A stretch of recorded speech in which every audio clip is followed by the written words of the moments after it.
tell you about a guy that I represented who was injured while he was working on a machine in a factory, and he got his hand crushed in between two rollers. Hi, my name is Nicholas Warywoda, and I'm with the law office of Parker Waichman. And let me tell you a little bit about the facts of this case, which represents some of the cases that I handle here at Parker Waichman.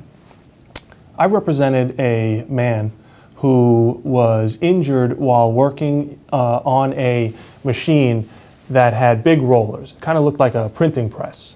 And those rollers formed what's called a pinch point. And a pinch point is when the rollers meet at a point, and my client was working on the machine, and unfortunately his hand was caught in between the two rollers, and it caused his hand to become crushed, and he suffered permanent disabling injuries.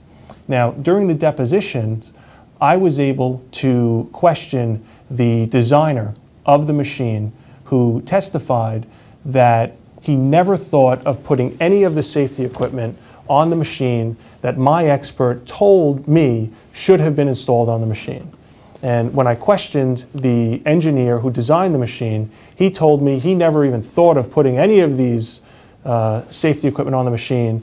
And one of the reasons on how he chose what safety equipment should be on the machine was due to the cost of the machine and what the cost of the total project was. So after deposition and after speaking with my experts, I was able to settle the case for a large number due to the fact that the manufacturer of the machine failed to install the safety equipment that was required on the machine to make that machine safe for my client and for the other workers who were working in that factory. Obviously, you have questions, and I can answer your questions. So pick up the phone, call me at the number below, and I can answer your questions. Again, my name is Nicholas Warywoda. I'm with the law office of Parker Waichman, and thank you for watching.